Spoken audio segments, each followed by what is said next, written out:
Two Tigger Tales.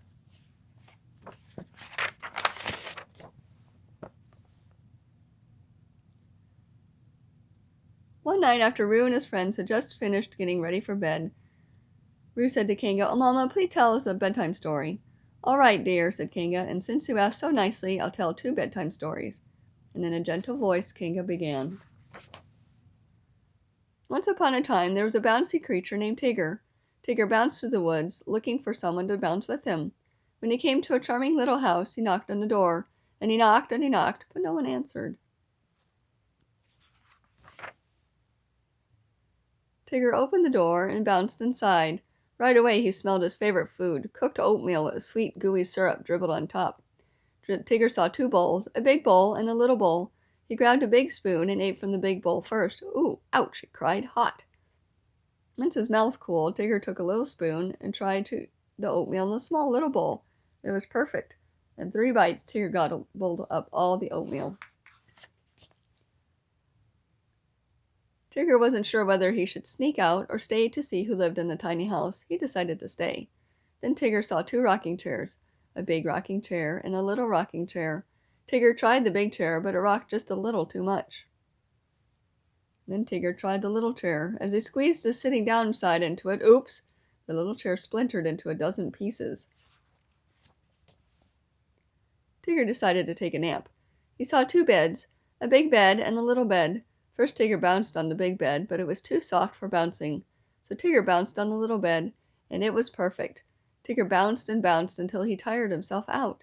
Then he flopped down onto the little bed and fell fast asleep.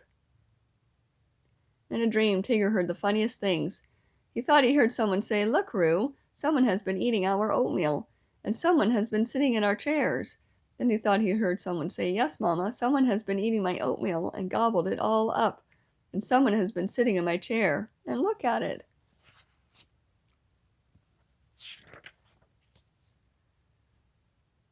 Curious as usual, Tigger opened his eyes. Whom did he see but Roo and me? "Hello there, Mrs. Kanga," said Tigger, climbing out of Roo's little bed. "Hello, Roo. Sorry about the oatmeal in the chair, but I do like this little bed. May I sleep over, please?" I said yes. Then Roo decided to invite the rest of his friends over, and that's why we're having a sleepover tonight. Now here's another bedtime story. Forgive me, Tigger, but it's also about you. Once upon a time, there was a very bouncy Tigger who boasted to everyone again and again, "I'm the fastest in the 100-acre wood, and I dare anyone to try to beat me." Finally, Rabbit got tired of hearing Tigger boast. "I'll race you, Tigger," said Rabbit, "and I'll even do it while pushing a wheelbarrow full of vegetables." "Hoo, hoo, hoo!" cried Tigger. "You're on. I'll be miles ahead of you, slowpoke." The next day, Tigger and Rabbit met in front of Owl's house. Rabbit had his wheelbarrow with him, and Tigger had his roast boasting. "I'm going to beat you, buddy boy," said Tigger. "Are you sure you don't want to give up now?" "I definitely do not," said Rabbit. "I'm ready to race." Owl raised the flag, and the runners took their places at the starting line. Owl cried, "Get ready, set, go!" and the race began. Tigger bounced ahead of Rabbit. "Ha!" thought Tigger, glancing over his shoulder. "This is going to be even easier than I thought. I can take a nap and still wake up in time to beat old Longears." Tigger decided to rest beneath a shady tree, and soon he was fast asleep. As Tigger napped, he dreamed of bouncing across the finish line and accepting his first-place ribbon from Pooh. Meanwhile, Rabbit continued wheeling his wheelbarrow. Slowly, he made his way toward the finish line outside Pooh's house. Suddenly, a butterfly tickled Tigger's nose, and Tigger awoke. He looked around, but he could not see Rabbit anywhere. Quickly, Tigger bounced through the woods. As Pooh's house came into view, he saw Rabbit nearing the finish line. Tigger bounced as fast as he could to catch up with Rabbit, but he was too late. Rabbit rolled the wheelbarrow across the finish line. I won, cried Rabbit. He did a little jig around Pooh, and then grabbed the first-place ribbon and held it high. As Tigger crossed the line, Rabbit wagged a finger at him and said, "Slow and steady wins the race, Tigger."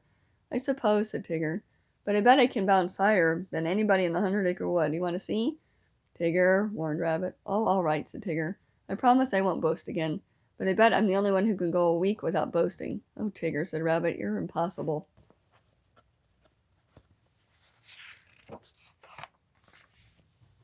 As Kanga finished her story, she noticed that everyone, including Tigger, had fallen asleep. Suddenly Tigger opened his eyes and said sleepily, "Did I win the race, Kanga? Did I?" "Go back to sleep, Tigger dear," said Kanga. "I'll tell you the story another night." And soon even Kanga was dozing in her chair.